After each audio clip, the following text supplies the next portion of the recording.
State Film Festival, and here with me today I have Braden Kimball, Johnny Mancini, Ramon Martinez, and Gianna Califano. How are you guys all doing today? Doing well, thank you. Great, thank you. Great. So, Braden, you directed and wrote Stratosphere. Would you like to start out by telling our live viewers a bit about the film? Yeah, totally. So the film is about a soldier in the future who's getting dropped onto a distant planet, and she's been given this new crew, and she's trying to keep them all alive as these various things sort of go wrong on their journey down. So. Okay, and so what inspired your writing for this film? So it was a combination of things. One of them was I just had this very distinct sort of image in my head of these sort of streaks heading towards a planet, and I was working on a couple stories at the time, and they kind of just blended the two together, kind of seeing how they would fit. And there were a couple thematic things that I was working on in this other script, and I sort of blended the two together. And then Gianna, she was someone who I had spoken to in the past for a different role for a film that I was developing, and that didn't turn out, but I kept on like imagining her as the lead. And so I was like writing this, and as it was developing, I kept on seeing her, and the story just kind of, came out naturally then from there. That's awesome. And Brandon, to my understanding, you produced Stratosphere? Ramon produced. I'm sorry. Yes. Oh, no worries. Yes, that is correct. I did produce Stratosphere, and working together closely with Brady. He also talked about his vision for the story. Talked about taking inspiration from a couple of video games and also a couple of space movies. And yeah, it was a lot of fun getting a crew together that could work in the visual effects front or on the camera like Johnny, or in front of the camera like Gianna. And Johnny, you are the director of photography. Yeah, I think Brady talked to me about doing this film like a year and a half before we actually shot it.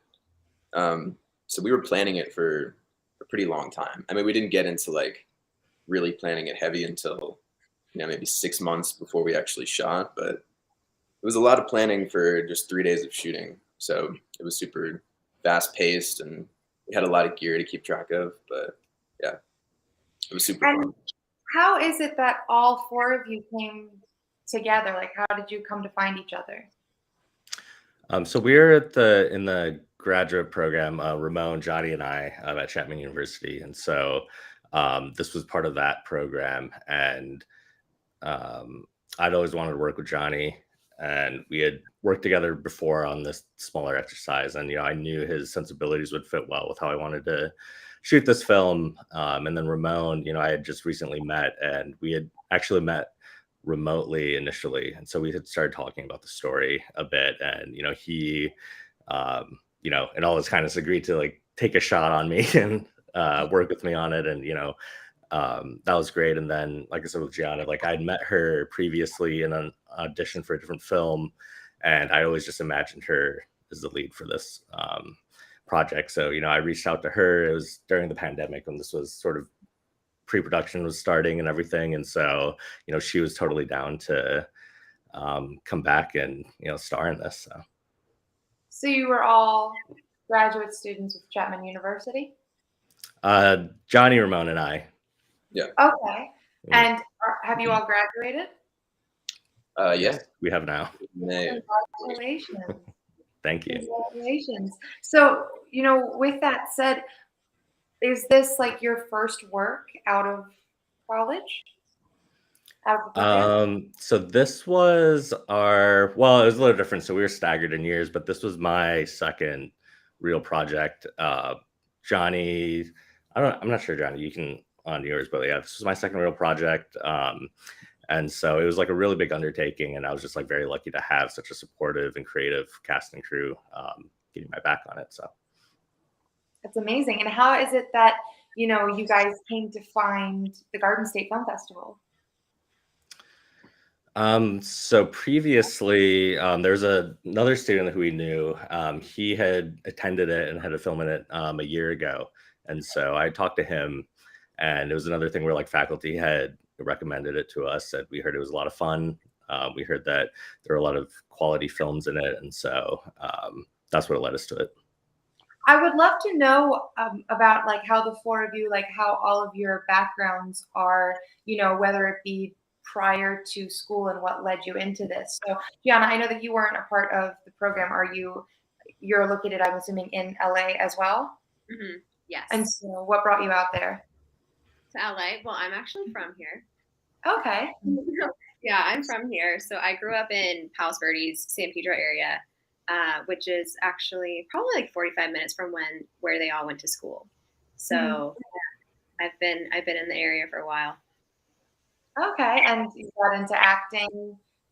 Yeah, I always wanted to do it, but I actually went to school for marketing. Okay. And I had a whole kind of career as a buyer for a fashion company, and then I actually went and worked at Amazon Studios for a little bit in marketing. So I got to kind of understand the business side of film while I was studying. I took it so many different places in LA. Like there's so many schools here to study from. So I was kind of doing it at the same time. That's awesome. So are you still working in marketing and no full time? Yeah, full time. Awesome. Well, congrats on getting to do what you love. Yeah, thank you. You're welcome. So I guess I'll start with Ramon. What got you into producing, and what is your background in producing? Yeah. Well, I started a little bit ways before in my undergrad program doing some documentary film work, basic editing. Then I went back home to Puerto Rico and I did some physical film production and some post-production PA work where, I really got to see like boots on the ground filmmaking. So a lot of my producing work comes from understanding everything that goes on set, just not only from my experiences, but also from the various types of productions I've worked with, both local and American productions that have visited us. And that led me to, work together really well with Brady because we really wanted to have something that was really efficient for Stratosphere, considering all the moving parts just to create this. And do you and how is it that for you, this project, what was, as a producer, an obstacle that you might have run into that you've learned from with this project? Yeah. A lot of projects that I've worked with, tend to use special effects, visual effects, and a lot of the problems that they run into later on in post, which is something that brings a lot of problems for the final product, is something that we wanted to avoid. And so we just over planned for everything. We would have weekly meetings for one department, bi-weekly meetings for every department, doing everything possible to just make sure that everyone's on the same page about how we're going to use certain visual effects, especially considering you're using a huge TV, it's to put it in simple terms, to project the background. That's really cool. I mean, do you have anything that you're looking at now that you want to master with production? Something that you're working on? Yeah. I mean, we haven't been working on anything new, but I would love to keep working with virtual production. I think that it's like a great new tool in the film industry that is really pushing what's possible on screen. Learning how to work with both VFX artists that bring together that image to life, and also with the people in front of behind the camera that are making it very believable. That's a skill that I think all of us would love to master. Awesome. Thank you so much for sharing. I'm not a producer, so it's really cool to get to listen to you talk about that. So Johnny, can you talk a bit about your background in cinematography, director of photography, and whatnot? Yeah. Well, I guess I knew I wanted to be a filmmaker since I was a kid. I just didn't know exactly what I wanted to do. And then I ended up going to college in Colorado, getting a film studies degree. And then I don't know at what point I decided to move to California, but I knew I wanted to get my master's. And then I ended up at the same school with all these guys, and it was definitely a great decision. But yeah, and I worked mostly in music videos and things like that. But science fiction is definitely my favorite thing. So getting to do this with Brady and everybody was an awesome experience. And what would you say, yourself, if there was anything that you ran into with this project that, has made you a stronger cinematographer? Definitely working with virtual production was crazy and a really good experience. I mean, we had so much to shoot and so little time that I think we almost gave Ramon a heart attack. Sometimes. A couple times, yeah. I mean, I think what really helped us out, like having a schedule like that, I'd never done anything like that. No experience beyond our camera testing we did beforehand. No experience with virtual production. And so, I don't know, I think the preparation really made everything. Like we were preparing for so long.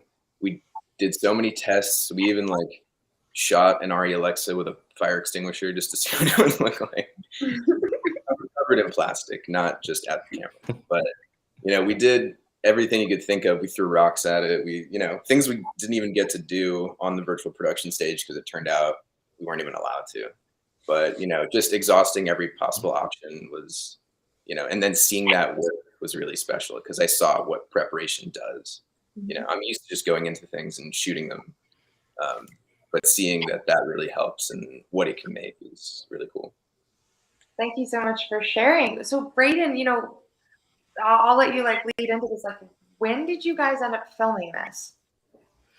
So it was late summer of 2021 is when we filmed it, did principal photography, and then just the way that scheduling worked out, and we had other projects that we had to do, post-production took longer than anticipated going into 2022. So we didn't actually really truly finish the film until, at some point, last year, like mid last year, around there. So yeah, it was a sort of a long process, but I think that part of it is, like John was saying, like we had planned so much, we had so much footage, there's a lot to do in editing, there's a lot of sound to do. It's very sound design heavy film, to just really sell the world and the environment that we're trying to create. And so we definitely wanted to take our time being able to put all these elements together in post-production as well, just to make sure that we were marrying all the planning and hard work that we did in production, and then giving equal time to post, just to really try and sell what we were doing. Because another aspect of it is like we're ultimately very low budget for the scale and the scope that we were trying to achieve. And so we were lucky to just be able to have that flexibility sort of on the back end to really get it right in post and finish the film. Did you run into, because you're saying you were filming this in late summer of 2021, what issues with COVID did you end up running into that, either made things different or caused, any obstacles that you had to work through? Yeah, so there were a ton, and a lot of it too was obviously we wanted everyone to be safe, everyone to be comfortable. We didn't want anyone to be getting sick. There's a lot of testing that had to be done before we could arrive on set. There was a very low crew cap, which was maybe one of the most challenging things. That we could only have, it was I don't know, I can't remember exactly, 12 people or something like that on set at any given time. And of course we were shooting, the whole film was shot on a stage, and so it's very close proximity with everyone, and so we had to have masks and face shields and disinfect the equipment on sort of a scheduled timetable.